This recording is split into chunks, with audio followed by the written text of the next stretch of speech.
நாம் ஜெபம் பண்ணலாம். ஸ்தோத்திரிக்க மாட்டவரே, மகா இருக்கும் கிருபை நல்ல சுவாமி, இந்த காலவேளுக்கு அப்பா அம்மா துதிக்கிற ஸ்தோத்திரிக்கும். ஆண்டவரே, ரோபர் கிளாஸ் ஆக்கி ஆண்டவரே கல்வாச்சப்பில் எங்களுக்கு கூட்டி கொடுத்து அவன் ஸ்தோத்திரம். பல தேவ மனிதர்களை, தேவ ஊழியர்களை, தேவ மிஷினரிகளை ஆண்டவரே நினைவு கூர்ந்த ஆண்டவரே செய்யத்தக்கதாக ஆண்டவரே நீர் எங்களுக்கு உதவி செய்கிற தேவன ஸ்தோத்திரம். இதனால பேசுகிற அடியை நம்ம ஆவியானவர் நீர் பேசும், நாங்கள் கேட்க வேண்டும். துதிக்க மகிமை உமக்கே செலுத்துகிறோம். இயேசு நாம் ஜெபிக்கிறோம் எங்கள் நல்ல பிதாவே, ஆமென். கர்த்தருடைய பரிசுத்த நாமத்துக்கு ஸ்தோத்திரம் உண்டாவதாக. இந்த நாட்களில் கூட நம்ம பல தேவ மனிதர்கள், அநேக மிஷினரிகள் நாம் தியானித்து கொண்டு இருக்கிறோம். இந்த நாளில் நாம் பார்க்கும்போது கூட கர்தர் சிங் பற்றி நாம் தியானிக்க போகிறோம். இன்னைக்கு வேத பகுதி என்னன்னு சொல்லி பார்த்தீங்கன்னா மத்தேயு 5ஆம் அதிகாரம் வசனம் 38 42 முடிய. இன்னைக்கு வேத வாசிப்பு என்னன்னு பார்த்தீங்கன்னா சகரியா 9ஆம் அதிகாரம் 1ஆம் வசனத்திலிருந்து 14ஆம் அதிகாரம் 21வது வசனம் வரல முடிய. இன்னைக்கு மனப்பாட வசனம் மத்தேயு 5ஆம் அதிகாரம் 39வது வசனத்தை இன்னைக்கு கொடுக்கப்பட்டுள்ளது. இந்த மனிதனுடைய காரியங்களை, கர்தர் சிங்குடைய காரியங்களை இன்னைக்கு நாம் தியானிக்க போகிறோம். இந்த கர்தர் சிங்கர் அவர் இளைய வயதில் அழைக்கப்பட்ட தேவனை தெரிந்து கொள்ளப்பட்ட ஒரு மனிதராக காணப்படுகிறார். இவர் இந்தியாவில் உள்ள பஞ்சாப் என்ற மாநிலத்தில் அவர் பிறந்தவராகவும், அவர் வரலாறு சிறப்புமிக்க இடமான பட்டிலாவில் அவர் பிறந்தார் என்று சொல்லி நாம் பார்க்கிறோம். அவர் நல்ல ஒரு வசதியான குடும்பத்தை சார்ந்த ஒரு மனிதன். அவர் சிக்கிய குடும்பத்துக்கு சேர்ந்த ஒரு மனிதன். அவருடைய ஆசை இளைய வயதில் இந்தியாவுக்கு ஒரு சில மிஷினரிகள் மூலமாக தேவனை பற்றி தெரிந்து கொள்ளவராகவும் அறிந்து கொள்ளவராகவும் ஒரு வேதாகம ஆய்வையும், அதாவது குணமளிக்கிற அனுபவத்தையும் மூலமாக இந்த கர்தர் சிங் தன்னை கிறிஸ்துவராக மாற்றி அவர் தனிப்பட்ட அனுபவத்தை அவர் உணர்ந்தார். அதன் பின்னர் என்ன பண்ணார்னா, அவர் பஞ்சாபில் பல கிராம பகுதிகளும் நகர பகுதிகளும் ஊழியம் செய்ய கர்த்தரால் அசைக்க முடியாத அழைப்பை உணர்ந்தார். அவருடைய ஆசையை பாருங்க. அவர் இள வயதிலே தேவனை ஏற்றுக்கொண்டாரு. ஏற்றுக்கொண்டது மாத்திரமல்ல, அவர் ஒரு சிக்கிய குடும்பத்தை சார்ந்த ஒரு மனிதன்.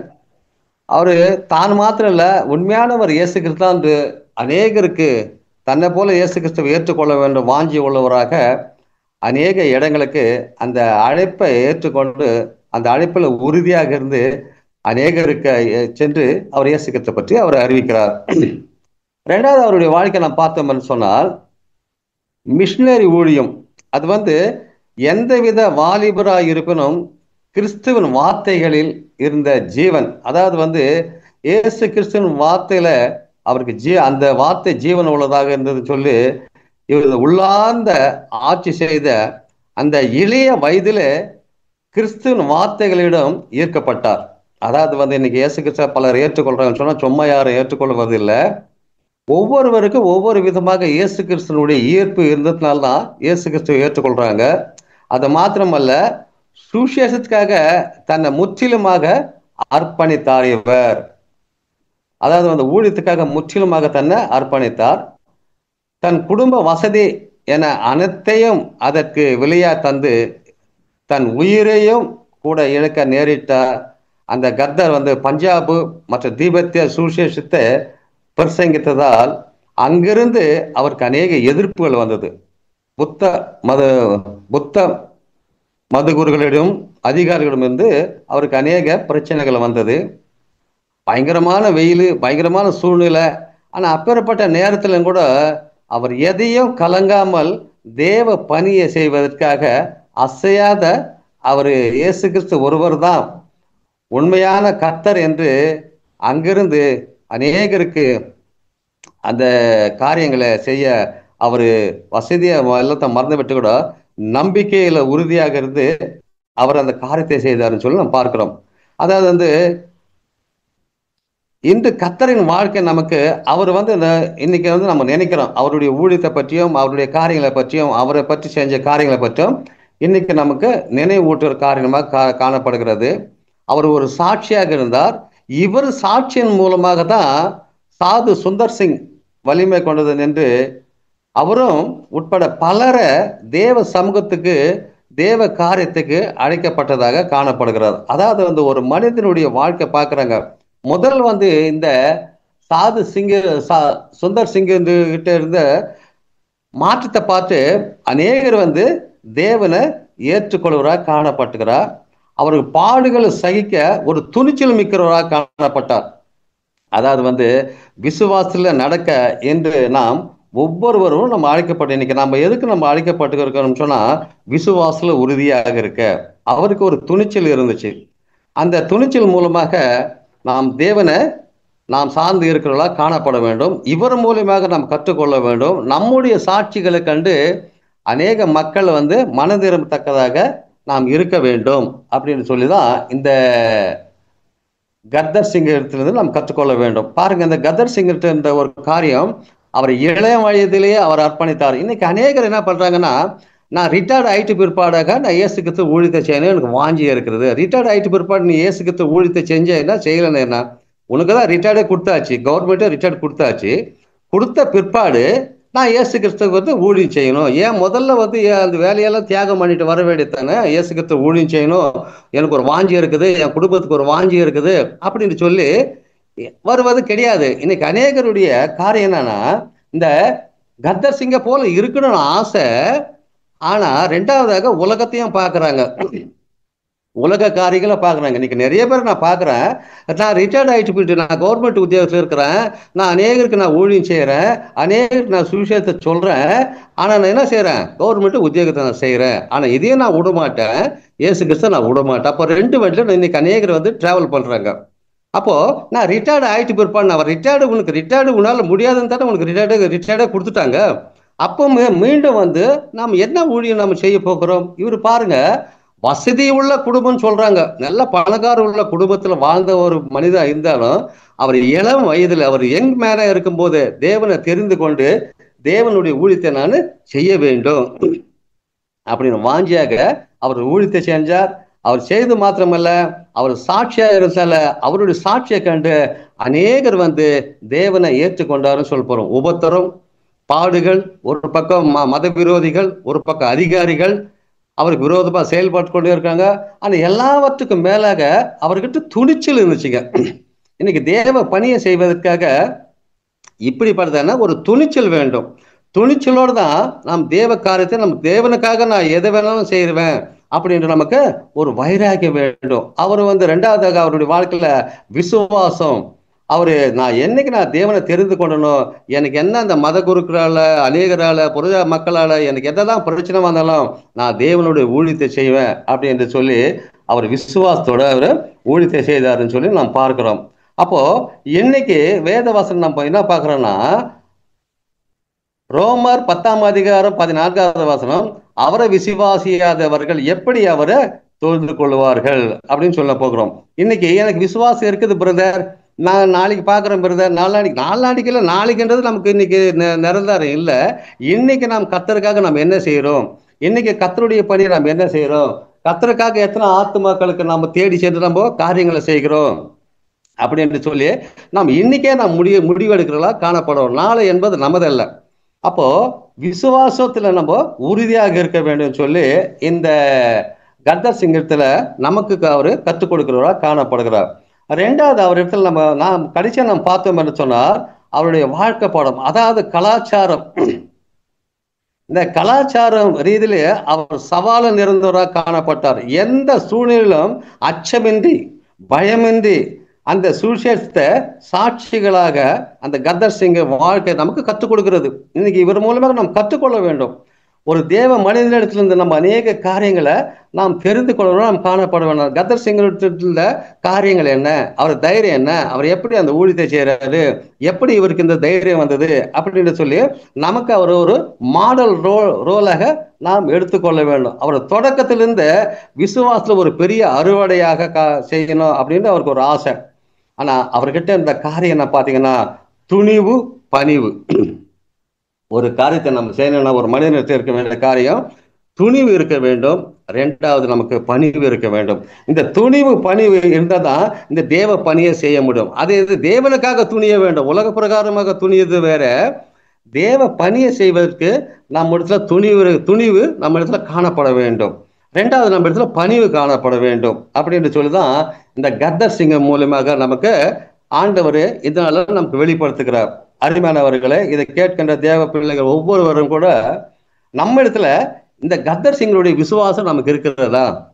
இந்த இளை வயதுல நான் தேவனுக்காக நான் வாழ வேண்டும், தேவனுக்காக நான் காரியங்களை செய்ய வேண்டும், பல ஆத்துமாக்களை நான் அறுவடை செய்ய வேண்டும், இயேசு கிறிஸ்து தான் உண்மையானவர் என்று நமக்கு இவரு ஒரு மாடல் ரோடாக எனக்கு கொடுக்கப்பட்டுள்ளது. இவரை பற்றி தியானிக்கிறது மாத்திரமல்ல, இவரிடத்தில் நாம் கற்றுக்கொள்வதெல்லாம் காணப்பட வேண்டும். பாருங்க, கடந்த நாட்களில் கூட அநேக தேவ ஊழியர்களை தேவ பிள்ளைகளை அநேக மிஷினரிகளை தியானித்து கொண்டு வராங்க. இதுல ஒரு 2 பாஸ்டர்களுடைய காரியங்களை நாம் பார்த்தோம் என்று சொன்னால், ஒரு பாஸ்டர் சொன்னாரு, நல்ல சமாரியனை பற்றி சொன்னாரு. நேத்து பாஸ்டர் சொன்னாரு, மதர் தெரேசா பற்றி சொன்னாரு. அப்போ இந்த சமாரியரை பற்றி எதுக்கு சொல்றாரு? இயேசு கிறிஸ்து சமாரியர் பற்றி எதுக்கு சொல்லணும் அப்படின்னு சொல்லி நம்ம பார்த்தோம் என்று சொன்னால், இந்த சமாரியர் யாரு, இந்த சமாரியர் பட்டணம் எங்க உருவாச்சு, எப்படி உருவாச்சு அப்படின்னு சொல்லி நாம் பார்த்தோம் என்று சொன்னால், 1 ராஜாக்கள் புஸ்தகத்துல 16ஆம் அதிகாரம் 24வது வசனத்தை நாம் பார்த்தோம் என்று சொன்னால், இந்த சமாரியர் எப்படி உருவாச்சு, அதுக்கு எப்படி சமாரி என்று பெயர் வந்தது அப்படின்னு சொல்லி அந்த வசனத்துல நமக்கு தெளிவாக கொடுக்கப்பட்டுள்ளது. பாருங்க, 1 ராஜாக்கள் 16ஆம் அதிகாரம் 24ஆம் வசனம், பின்பு செமேரியன் கையில் இருந்து சமாரியா மலை 2 தாளந்து வெள்ளி வாங்கி அந்த மலையின் மேல் ஒரு பட்டணத்தை கட்டி அதற்கு மலையினுடைய எஜமான இந்த சமாரியருடைய பேரின்படியே சமாரியா என்று பேர் தந்தார். இப்ப சமாரியா என்ற பட்டணம் எங்க உருவாச்சுன்னா, அந்த சமாரியா ராஜா அந்த மலை தேட்டத்தை உருவாக்கி விட்டார். அதுக்கு அவர் பேரை வச்சிட்டார், சமாரியன் பேரை வச்சிட்டார். அப்ப சமாரியர்கள்ன்ற என்ன, இன்னைக்கு பெங்களூர் பட்டணம் இருக்குது. அந்த பெங்களூர் பட்டணத்தை நீங்க பாத்தீங்கன்னா அதுல பல தரப்பட்ட மக்கள் அங்க வாழ்ந்து கொண்டு இருக்காங்க. அது ஒரு தரப்பு மக்கள் மாத்திரம் இல்ல, ஒரு ஜாதி மாத்திரம் இல்ல, அங்க எல்லா பல தரப்பட்ட மக்கள் அங்க வாழ்ந்து கொண்டு இருக்காங்களோ. அதே மாதிரி அந்த சமாரியர்களோட பல தரப்பட்ட மக்களா இருக்கிறதுனாலதான் அவங்களுக்கு யாருமே அவங்களை கணக்குல வைக்கவில்லை. ஏன் அவங்க நல்ல சமாரியன் ஏன் பேர் வந்துச்சுன்னு பார்த்த மாதிரி சொல்ல, இயேசுக்கு எதுக்கு ஒப்பிட்டு சொல்றாருன்னா, அந்த பார்ப்பா எல்லாராலும் புறக்கணிக்கப்பட்ட அந்த மக்கள் இடத்துல நாம் கற்றுக்கொள்ள வேண்டும். அந்த பாருங்க, இன்னைக்கு லேவியன் ஒதுங்கி போறான், ஆசாரியன் ஒதுங்கி போறான். ஏன் அவன் ஒதுங்கி போறாங்கன்னு நீங்க பாத்தீங்கன்னு சொன்னா, அந்த லேவியன் ஆசாரியர் பழைய ஏற்பாட்டின் புத்தகத்தின்படி நாம் என்ன செய்யணும், அவங்கள தொடக்கூடாது, நாம் எதை தொடக்கூடாது, செத்தத்தை தொடக்கூடாது, அடிப்பட்டு வித்தை தொடக்கூடாதுன்னு சொல்லி அவங்க விலகி போறாங்க. பாருங்க, இந்த சமாரியம் எல்லாத்தையும் விட்டுட்டு அந்த மனிதனுடைய தேவையை சந்திக்கிறான். பாருங்க, நீ என்னதான் லேவியனா இருந்தாலும் சரி, என்னதான் ஆசாரியன் இருந்தாலும் சரி, ஒரு மனுஷன் செத்து அங்க உயிரோடு கடுக்குறான். அவனை போய் காரியத்தை நீ செய்யாம நான் லேவியா, நான் ஆசாரியன்னு சொல்லி உட்காந்துக்கிறேன், அந்த சமாரியனை பார்த்து கத்துக்கோ. அந்த சமாரி என்ன செய்யறான், தன்னுடைய சொந்த வாகனத்துல அவனை ஏற்றிக்கொண்டு ஹாஸ்பிட்டல் போய் அவனை அட்மிட் பண்ணிட்டு அவனுக்கு பணத்தை செலவு பண்ணிட்டு அவர் சொல்லுகிற வார்த்தை என்னன்னு பாத்தீங்கன்னா, ஐயா இவனை நல்லா காப்பாற்றி விடுங்க, இவனுக்கு எவ்வளவு செலவாகுதோ மீண்டும் நான் என்ன செய்யறேன், திரும்பி உனக்கு நான் அதை கொடுக்குறேன் அப்படின்னு சொல்றான். இதை நமக்கு ஒரு பாடமாக கற்றுக் கொடுக்கப்படுகிறது. இன்னைக்கு நம்ம சமாரியரை போல நம்ம மற்றவர்களுக்கு காரியத்தை செய்கிறோமா? ரெண்டாவதாக துணிவு பணிவு அப்படின்ட்டு இவருடைய வாழ்க்கை, கதர் சிங்கருடைய வாழ்க்கை நம்ம பார்த்தோம்னா ஒரு துணிவு பணிவுன்னு சொல்றோம். அப்ப அந்த துணிவு பணிவுனா நாம் தேவ பணியை செய்வதற்கு நம்ம துணிவுகளாக காணப்பட வேண்டும். பணிவு என்று சொன்னால், அருமையான பாஸ்டர் சொன்னாரு, மதர் தெரேசம்மா போயிட்டு என்ன பண்றாங்களாம், அந்த லெப்பர்ஸ் அந்த குஷ்ரோகி மத்தியில் ஊழியம் செய்யும் போது அநேகருக்காக பிச்சை எடுக்கிறாங்க. அந்த பிச்சை எடுக்கும் போது ஒரு மனுஷன் காரி அவங்க மூஞ்சில துப்பிட்டாங்க அப்படின்னு சொல்றாரு. காரி துப்புன உடனே அந்த அம்மா கிட்ட துணிவு இல்லை, பணிவு இருந்தது. அந்த அம்மா என்ன செய்யறாங்க, அந்த முகத்தில் உள்ளதெல்லாம் அந்த எச்செல்லாம் தொடச்சிக்கிறாங்க. தொடச்சின மீண்டும் அந்த அம்மாவுக்கு ஒரு துணிச்சல், ஏன்னா அங்க ஒரு ஆத்மா சாவு போகுது, அந்த ஆத்மா பசியா கிடக்குது, அந்த ஆத்மாவுக்கு நான் செய்ய வேண்டிய காரியம் நான் செய்யணுமே அப்படின்னு சொல்லிட்டு மறுபடியும் என்ன பண்றாங்க, அவங்ககிட்ட பிச்சை கேட்கறாங்க. கேட்ட உடனே அந்த மனுஷன் அங்க கொடுத்தான்னு சொல்லி நான் பாக்குறேன். கொடுத்தது மாத்திரமல்ல, அவன் அதோட முடிக்கல, அவன் என்ன சொல்றான், நீங்க தினமும் வாங்க, நான் தினமும் உங்களுக்கு கொடுக்குறேன் அப்படின்னு சொல்றேன். இது காரணம் என்ன? அந்த தேவ மனிதரிடத்துல காணப்பட்டது ஒன்று பணிவு, இரண்டாவது துணிவு. இந்த ரெண்டு காரியம் இருந்தால்தான் அந்த மதர் தெரேசாவால அங்க ஊழியம் செய்த காணப்படுகிறது. பிரியமானவர்களை, இந்த கால நேரத்துல கூட நாம் இந்த கத்தர் சிங்க போல நம்முடைய வாழ்க்கை மாதிரியாக வாழ்க்கை காணப்பட வேண்டும். கிறிஸ்துவின் வார்த்தைக்கு ஜீவன் உள்ளது என்று நம்ம எல்லாரும் விசுவாசிக்கிறோம். இன்னைக்கு எல்லாரும் வந்து இந்த ஜூம் மீட்டிங் கலந்து கொண்டு இருக்கிற காரணம் என்ன? தேவனுடைய பிள்ளைகளா இருக்கிற நாம அதிகாலையில் அவருடைய சமூகத்துல காத்திருக்க வேண்டும் அப்படின்னு சொல்லி பார்க்கிறோம். இந்த ஊழியங்கள் தான் இன்னைக்கு நம்முடைய கல்வாரி சேப்பல் நடைபெற்று கொண்டே வருகிறது. என்ன ஊழியம்? துணிவான ஊழியம், பணிவு ஊழியம். இந்த பணிவு துணிவு நாம் வந்து நம்முடைய கல்வாரி சேப்பல இதை பார்க்க முடியும். இது எத்தனை பேருக்கு தெரியுமா தெரியாத, பல நேரங்கள்ல ஒரு நல்ல சமாரியனை போல நம்முடைய தலைமை போதவர் ஓடி ஓடி ஊழித்த அந்த காலத்துல செஞ்சாருங்க. எப்படி செஞ்சாரு? யாரும் செய்ய முடியாத காரியம் அது. இன்னைக்கு நம்ம எல்லாரும் சொல்லலாம், இன்னைக்கு எல்லாருக்கும் நல்ல வசதிகள் வாய்ப்புகள் நல்லா அமைஞ்சு போச்சு. இந்த காரியம் எப்படி நடந்தது? எப்படி இந்த கல்வாரி சேப்பல் உடைய ஊழியங்கள் எல்லாம் ஒரு நல்ல சமாரியனை போல அந்த காலத்துல ஓடி தேவை உள்ள மக்களுக்காக அவர் அநேக காரியங்களை செய்தார்னு சொல்லி நாம் பார்க்கிறோம். அந்த தேவை உள்ள மக்களுடைய காரியங்களை நாம் பார்க்கும்போது, அப்போ எப்படி செஞ்சார் ஊழியன்னு சொல்லி நாம் பார்த்தோம் சொன்னா, அந்த தேவை உள்ள மக்கள் மத்தியில அவர் எப்படி செஞ்சார் நாம் பார்த்தோம் என்று சொன்னா, தேவை உள்ளவர்களை அறிந்து யாருக்கு தேவை இருக்குது, யாரு விழுந்து கிடக்குறாங்க, யாரு பணிவா கிடக்குறாங்க அப்படின்னு சொல்லி அவர் தேடி தேடி செஞ்ச. உதாரணம் பாத்தீங்கன்னா, பல காரியங்கள் நாங்க கண் முன்னாடி நடந்த சம்பவங்கள் நான் சொல்றேன். 30 வருடங்களுக்கு முன்பாக நடந்த ஒரு சம்பவம் என்ன பாத்தீங்கன்னா, பழமநேர் பகுதியில், ஆந்திரா பழமநேர் பகுதியில ஒரு சகோதரன் வந்து மண்ணெண்ணெய் மேல ஊற்றி தீ வச்சு கொளுத்திக்கிறான். அது ரொம்ப லேசான அடிதான் நாங்களாம் நினைச்சோம். நாங்களாம் சொந்தக்காரர் தான் அந்த பையனுக்கு. நாங்களாம் பார்த்தது கொஞ்சம் லேசா அடிப்பட்டு லேசா வெந்திருக்குன்னு நாங்கள் நினைச்சோம். ஏன்னா நான் எதுக்காக சொல்ல வரேன் இதுன்னா, துணிவு பணிவுக்காக, ஊழியத்துக்காக இது நான் சொல்றேன். திடீர்னு என்று அந்த நாட்களில் பாஸ்டர் பார்த்த சார் தான் இந்த பகுதியில் ஊழியம் செஞ்சு கொண்டு இருக்காரு. அப்போதான் நான் தேவனை ஏற்றுக்கொண்டு இருக்கேன். எனக்கு ஊழியனை என்ன தெரியாது, ஏசப்பனை என்ன தெரியாது, ஒன்றும் தெரியாது. ஆனால் மொத்தத்தில் தேவ ரட்சிப்பை நான் பெற்றுக்கொண்டேன். அப்போ அந்த சகோதரர் பேர், அவர் ஞானஸ்தானம் எடுத்தார், அவருக்கு பிலிப்பு என்று பேர் வச்சுருந்தாங்க. அந்த பிலிப்பை அந்த மண்ணெண்ணெய் ஊற்றி அவங்க குளிச்சுட்டு டெய்லி ஹாஸ்பிட்டல் போவோம், வந்து பார்த்துட்டு இருப்போம். நாங்களும் அவங்ககிட்ட தமாஷா பேசுவோம், ஜாலியாக பேசிட்டு அவங்கள கிண்டல் பண்ணிட்டு இருப்போம். ஆனால் திடீர்னு ஒரு நாள் அண்ணன் வந்தார். அண்ணன் வந்து நம்ம தலைமை போதகர் வந்தார். அந்த தம்பியை பார்த்துட்டு உடனே பாஸ்டர் கிட்ட சொன்னார், உடனே அந்த தம்பியை கூப்பிட்டு வந்து ஹாஸ்பிட்டல் சேர்த்து பெங்களூர் கூப்பிட்டு வா அப்படின்னு சொல்லிட்டாரு. சரிங்க, நாங்கள் நார்மலாக தானே இருக்குது அப்படின்னு நாங்களும் யோசித்தேன். அப்போ அந்த பாஸ்டர் என்ன பண்ணாருன்னா, என்ன கூப்பிட்டாரு. ஐயா கொஞ்சம் காரில், அப்போ காரெல்லாம் பேசியாச்சு, காரை அரேஞ்ச் பண்ணியாச்சு, தம்பியை காரில் உட்கார வச்சுட்டோம். கொஞ்சம் பெட்ரோல் பங்க் வரல என்ன வாங்கன்னு கூப்பிட்டாருங்க. பெட்ரோல் பங்க் வரல என்ன வாங்கன்னு கூப்பிடும்போது ஒரு 50 அடி தான் போயிருப்போம். பயங்கரமான துர்வாசனை, சொல்ல முடியாத வாசனை. எப்பா நான் இறங்குறப்ப என்னை உடுப்பா நீ ஆளு அப்படின்னு சொல்லி சொல்லும்போது பாட்சாதி பாஸ்ட் என்னை கொஞ்சம் ரிக்வஸ்ட் பண்ணி கொஞ்சம் வான்னு சொல்லி கூப்பிட்டாரு. சரி பெட்ரோல் பங்க் வரல போனோம், பெட்ரோல் போட்டாச்சு, பெங்களூர் போயாச்சு, சென்ட் ஜான்ஸ்ல அட்மிட் பண்ணியாச்சுங்க. நான் திடீரென்று ஒரு நாள் பெங்களூர் போனேன். பெங்களூர் போன உடனே நம்ம தலைமை போதகர் எப்போ வாப்பா அந்த பையனை பார்த்து வரேன் என்னை கூப்பிட்டாரு. 2 பேரும் போனோம். அங்கே போகும்போது அங்கே ஒரு ஊழியக்காரர் என்ன செய்தார்னா, அவருக்காக ஒரு ஊழியக்காரை வச்சு தினமும் அவரை பராமரித்து அந்த ஹாஸ்பிட்டலில் வைத்தியம் நடந்து கொண்டு இருக்கிறது. அப்போ அந்த ஊழியக்காரர் மூஞ்சிக்கிட்ட கட்சி போச்சுட்டு உட்காந்து இருந்தாரு. நான் பார்த்தேன், அந்த ஊழியக்காரை பார்த்தேன், ஏன்பா இவர் மூஞ்சிக்கிட்ட கட்சி போச்சு உட்காந்துங்கிறாரு அப்படின்னு சொல்லி நான் யோசித்து ஹாஸ்பிட்டல் உள்ள போனேன். டோரை திறந்து உள்ள போனேங்க. எப்பா அந்த வாசனை அப்படியே சூழ்ந்துக்குச்சுங்க, சமாளிக்க முடியல. அப்போ நான் ஏன் இதை சொல்ல வரேன்னா, நேற்று தினத்துல அந்த மதர் தெரேசாவுக்கு தான் இது நான் சொல்ல வரேன். அந்த கால வேலை இது நான் ஞாபகப்படுத்தேன். அந்த காலத்து கல்வாரி சேப்பலோட ஊழியம் எப்படி இருந்துச்சு இன்னைக்கு நிறைய பேருக்கு தெரியாது. அப்போ அண்ணன் ஒரு பதட்டமும் இல்லை அவர்கிட்ட. நாங்க அப்படி இப்படி அப்படி பார்க்கறோம், சமாளிக்க முடியல. என்ன ஆண்டவரே என்னப்பா இப்படியே நாத்தடிக்குது. அவர்கிட்ட ஒரு இதுவும் அந்த இது காணப்படவில்லை. சாதாரண போறாரு, அந்த பஞ்செல்லாம் தூக்குறாரு, பா அது அப்படியே ஒழுகுது. பஞ்சை தூக்குறாரு, எடுக்கிறாரு, செய்கிறாரு, இதெல்லாம் பண்ணாரு. பண்ணிட்டு அந்த தம்பியை கேட்டார், தம்பி எதனா சாப்பிட்றீங்களா? ஆமா சாப்பிட்றேன் அப்படின்னு சொன்ன உடனே என்ன போய் ஏதோ வாங்கிட்டு வர சொன்னார். வாங்கிட்டு வந்து அண்ணனா அவனுக்கு எடுத்து ஊட்டுறாரு, வாயில ஊட்டுறாரு. ஊட்டின பிற்பாடு அங்கே டாக்டருங்க நர்ஸுங்க வந்தாங்க.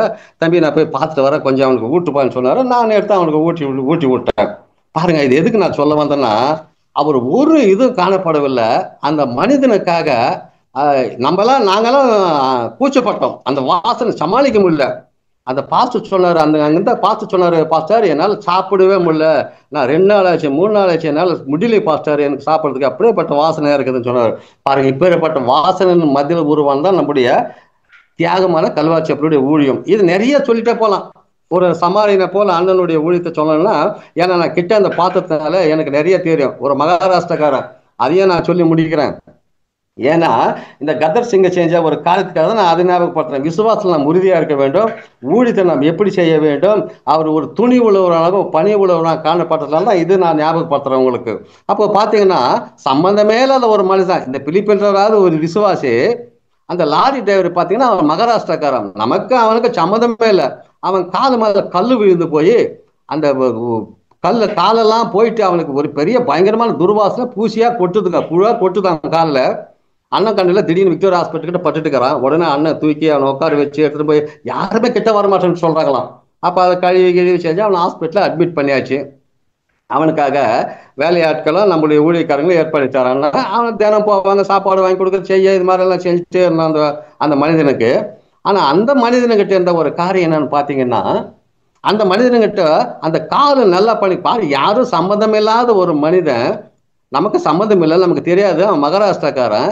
அப்பேற்பட்ட மனிதனை தேடி நம்முடைய தலைமை போதவர் நமக்கு இது ஒரு மாடலாக நமக்கு கற்றுக் கொடுத்திருக்கிறார். அதனால்தான் இந்த பிரியமானவர்களை, இந்த கால நேரத்துல கூட இந்த கத்தர் சிங்கருடைய வாழ்க்கையில நாம் கற்றுக்கொள்றோம், நம்ம காணப்பட வேண்டும். இந்த சமாரியரை போல நாம விழுந்து கிடக்கிறவங்களை எழுப்பி அவருடைய காரியங்களை இன்னைக்கு நம்முடைய கல்வாரி சபையின் மூலமாக அநேக இடங்கள்ல அநேக சமாரியர்கள் போல தேடி சென்று நம்முடைய ஊழியங்களும் நடந்து கொண்டு இருக்கிறது. இந்த கத்தர் சிங் மூலமாக நம்ம கற்றுக்கொண்டது என்ன பார்த்தோம் என்று சொன்னால், விசுவாசத்துல நாம் உறுதியா இருக்கணும். நாம் போய் சொல்லணும், நான் எப்படி ரட்சிக்கப்பட்டேன். இவர் அதை தான் சொல்றார். ரோமர் 10:14 நாம் பார்த்தபோது, அவரை விசுவாசியாதவர்கள் எப்படி அவரை தொழுது கொள்வார்கள், அவரை குறித்து கேள்விப்படாதவர்கள் எப்படி விசுவாசிப்பார்கள். அப்ப பிரசங்கிக்கிறவன் இல்லாவிட்டால் எப்படி கேள்விப்பா. அப்ப நம்ம போய் சொல்லணும், நம்முடைய காரியங்களை சொல்லணும், நம்முடைய சாட்சிகளை சொல்லணும். சொல்லி அநேக தேவ சமூகத்துக்கு நீங்க நடத்தி கொண்டு அநேக தேவ பிள்ளைகள் தன்னுடைய சபைகளை உருவாக்கி கொண்டே இருக்கிறாங்க. அதனால இந்த கால நேரத்துல கூட இந்த கத்தர் சிங்கருடைய வாழ்க்கையில நாம கற்றுக்கொண்ட பாடம் என்று சொன்னார், எல்லாவற்றையும் என்ன செய்தார், அவரு இழந்து விட்டாரு. ஆனா இன்னைக்கு என்ன சொல்றேன்னா, மனப்பாட வாசனை என்ன சொல்றேன்னா, நான் உங்களுக்கு சொல்லுகிறேன், தீமையோடு எதிர்த்து நிற்க வேண்டாம். ஒருவன் உன்னை வலது கன்னத்தில் அறிந்தால் அவனுக்கு மறு கன்னத்தை திருப்பி கொடுன்னு சொல்றாரு.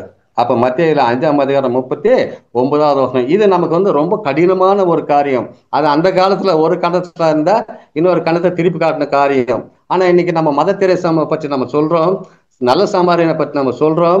நம்முடைய வாழ்க்கையில நாம் அப்படியாக காணப்பட வேண்டும். அந்த மத தெரேசாவை போல காரி துப்பினாலும் சரி, அடி வாங்கினாலும் சரி, யார் என்ன சொன்னாலும் சரி, என்னுடைய நோக்கம் இயேசு கிறிஸ்து தான். இயேசு கிறிஸ்துக்காக நான் அர்ப்பணித்து நான் இந்த இந்தியா நாட்டில் நான் ஊழியம் செய்ய வேண்டும். இந்த இந்தியாவில் உள்ள மக்களுக்கு, இப்பேற்பட்ட இந்த குஷ்டரோகி மக்களுக்கு நான் அவர்களுடைய காரியங்களை தெரிந்து, அவருடைய தேவைகளை தெரிந்து அவர்களுக்காக நான் ஊழியம் செய்ய வேண்டும். ஒரு வைராகியத்தோட நமக்கு அவங்க ஒரு மாதிரியான நமக்கு காட்டி போயிடும். இன்னைக்கு அநேகர் மத தெரேசாவை பற்றி பேசுறோம். உலக மனிதரும் பேசுறாங்க, ஆவிக்குரிய மனிதர்களும் பேசுறாங்க. பேசுறத்தக்க காரியங்களை அந்த அம்மா செஞ்சுட்டு போயிட்டாங்க. அந்த அம்மா செஞ்ச நல்ல காரியத்தை தான் பேசிக்கொண்டே இருக்காங்க. இன்னைக்கு அநேக சொல்றாங்க, மத தெரேசா ஊழியம் எப்படி செஞ்சாங்க தெரியுமா, மத தெரேசா ஊழியம் எப்படி செஞ்சாங்க தெரியுமா, அவங்க இப்படியெல்லாம் ஊழியம் செஞ்சாங்க, இப்படியெல்லாம் மக்களுக்கு சேவை செஞ்சாங்கன்னு சொல்றாங்க. அதே மாதிரி தான் நம்முடைய வாழ்க்கையிலும் கூட இந்த தேவ செய்தியை கேட்டுக்கொண்டிருக்கிற ஒவ்வொரு தேவ பிள்ளைகளுடைய வாழ்க்கையிலும் கூட நம்ம இடத்துல இப்படியா காணப்பட வேண்டும். நம்முடைய கல்வாரி சபை மூலமாக அநேகர் சென்று தேவ பணியை இப்படியாக செய்து கொண்டிருக்கிறார். ஒவ்வொரு பிள்ளைகளும், ஒவ்வொரு விசுவாசிகளும், ஒவ்வொரு தேவ பிள்ளைகளும் அவர்கள் காணப்பட வேண்டியது என்ன, அவங்க வாழ்க்கைக்கு காணப்பட வேண்டும்னா துணிவு இருக்க வேண்டும், பணிவு இருக்க வேண்டும். அந்த துணிவு என்றால் தேவனுக்காக நம்ம துணிஞ்சு நம்ம காரியங்களை செய்யறவர்களா காணப்பட வேண்டும். பணிவு என்று என்ன சொன்னால் நம்முடைய வாழ்க்கையில் நம்ம கீழ்ப்படிகளா காணப்பட வேண்டும். நமக்கு சோதனைகள் வரலாம், பாடுகள் வரலாம், எது வந்தாலும் நம்ம என்ன பண்ணோம், இந்த கத்தர் சிங்குடைய வாழ்க்கையில நாம் கற்றுக்கொண்ட பாடத்தை மற்றவர்களுக்கு நம்ம எடுத்து சொல்றவர்களா நம்ம காணப்பட வேண்டும். நாம் ஜெபம் பண்ணி நம்ம முடிக்கலாம். அன்புள்ள ஆண்டவரே, இந்த கால வேலைக்கு அப்பா அம்மா துதிக்கிறோம் ஐயா, ஸ்தோத்திரிக்கும். பரலோகத்தின் பிதாவே, எங்களுடைய வாழ்க்கையை, எங்களுடைய விசுவாசத்தை, எங்களுடைய ஊழியங்களை ஆண்டவரே, இந்த கத்தர் சிங்கின் உற்சாகமூட்டும் காரியங்களை, அவருடைய வாழ்க்கையின் காரியங்களை நாங்கள் அறிந்து கொள்ளத்தக்கதாக, பேசத்தக்கதாக என் ஆண்டவரை நீர் எங்களுக்கு உதவி செய்த தேவன ஸ்தோத்திரம் ஐயா. அப்படியே இந்த நாளிலும் கூட ஆண்டவரே, பல தேவ மனிதர்களை பேசத்தக்கதாக, பல தேவ மிஷினரிகளை பற்றி பேசத்தக்கதாக என் ஆண்டவரே கல்வாரி சாப்பல் மூலமாக அநேக சத்தியங்கள் அப்பா நீ வெளிப்படுத்துகிற தேவன ஸ்தோத்திரம். ஆண்டவரே, எங்களுடைய வாழ்க்கையில் ஆண்டவரே நாங்களும் இப்படியாக எங்களுடைய விசுவாசத்தில் உறுதியா இருக்கத்தக்கதாக என் ஆண்டவரை நீர் எங்களுக்கு உதவி செய்யும்படியா நாங்கள் செபிக்கிறோம். இந்த ஜூம் மீட்டிங்கில் கலந்து கொண்டு இருக்கிற ஒவ்வொரு தேவ பிள்ளையான தேவனே நீ கண்ணோக்கி பார்க்கும்படியா நாங்கள் செபிக்கிறோம். ஆண்டவரே, ஒவ்வொரு பிள்ளையுடைய வாழ்க்கை அற்புதங்கள் இருக்கிற நாட்டை உதவி செய்யும்படியா செபிக்கிறோம். நாங்கள் கூட ஆண்டவரே ஒரு நல்ல சமாரியனை போல ஆண்டவரே, ஒரு மத தெரேசாவை போல ஆண்டவரே, எங்களுடைய வாழ்க்கையில ஆண்டவரே துணிவும் பணிவும் இந்த இரண்டுமே எங்களுடைய ஊழியத்துல என்று அமையாததாக உறுதியாக இருக்க என் ஆண்டவரை நீர் எங்களுக்கு உதவி செய்யும்படி ஜெபிக்கிறோம். இந்த கால வேலை கூட கல்வாரி திருச்சபையின் காரியங்களை நடக்கிற ஒவ்வொரு காரியங்களப்பா நீ கண்ணோக்கி பார்க்கும்படி நாங்கள் ஜெபிக்கிறோம். ஆண்டவரே, அருமையான அண்ணனுக்காக ஜெபிக்கிறோம், அக்காக்காக ஜெபிக்கிறோம், அவர் கொடுத்துருக்க 3 பிள்ளைகளுக்காக, மருமக்களுக்காக, பேர பிள்ளைகளுக்காக ஜெபிக்கிறோம், ஊழியர்களுக்காக ஜெபிக்கிறோம், ஊழியங்களுக்காக ஜெபிக்கிறோம், விசுவாசிகளுக்காக ஜெபிக்கிறோம், வியாதி உள்ளவர்களுக்காக ஜெபிக்கிறோம். ஆண்டவரே, படிக்கிற பிள்ளைகளுக்காக ஜெபிக்கிறோம். என் தேவனை எல்லோரும் இம்மட்டும் நீ கண்ணோக்கி பார்த்த தேவனை ஸ்தோத்திரம். இனி நீ கண்ணோக்கி பார்க்க தேவனை ஸ்தோத்திரமா. ஆண்டவரே, இந்த நாளில் கூடப்பா கர்த்தர் சிங்கருடைய காரியங்களை ஆண்டவரே நீர் எங்களுக்கு வெளிப்படுத்த தேவன ஸ்தோத்திரம் ஐயா. எங்களுடைய வாழ்க்கையிலப்பா நாங்கள் செய்கின்ற ஒவ்வொரு காரியத்திலப்பா பிரசன்னம் இருக்க என் ஆண்டவர் தாம் நீர் எங்களுக்கு உதவி செய்யும். ஆண்டவர் பணிவான காரியங்களை எங்களுக்கு நீர் கட்டளையிடும்படி நாங்கள் செபிக்கிறோம். ஒரு நல்ல சமாரிய நீர் எங்களுக்கு வெளிப்படுத்தினர், ஒரு மத தெரேசாவை நீர் எங்களுக்கு வெளிப்படுத்தினர், அருமையான ஆண்டவரே டைரக்டர் குணான நீர் எங்களுக்கு வெளிப்படுத்தினர். அப்படிப்பட்டதான எண்ணங்கள் ஆண்டவரே இந்த ஊழியத்தை செய்கின்ற இந்த காரியங்கள் நிலைநிற்கின்ற ஒவ்வொரு பிள்ளைகளுக்கும் அப்படிப்பட்டதான தாழ்வுகள் கொடுத்து அநேகருக்கு சென்று நாங்கள் ஓடி ஓடி ஆண்டவர் காரியத்தை செய்யத்தக்கதாக என் ஆண்டவர் தான் நீர் எங்களுக்கு இந்த கால வேலை உதவி செய்யும் ஜெபிக்கிறோம். இந்த கால வேலை உங்க சமூகத்தில் அமர்ந்திருக்க ஒவ்வொரு தேவ பிள்ளையும் என் தேவனை நீர் ஆசீர்வதிக்க என்பதை ஜெபிக்கிறோம். துதிகானமாகி உமக்க செலுத்துகிறோம். இயேசு தாம் ஜெபிக்கிறேன் நல்ல பிதாவே. ஆமென். ஆமென்.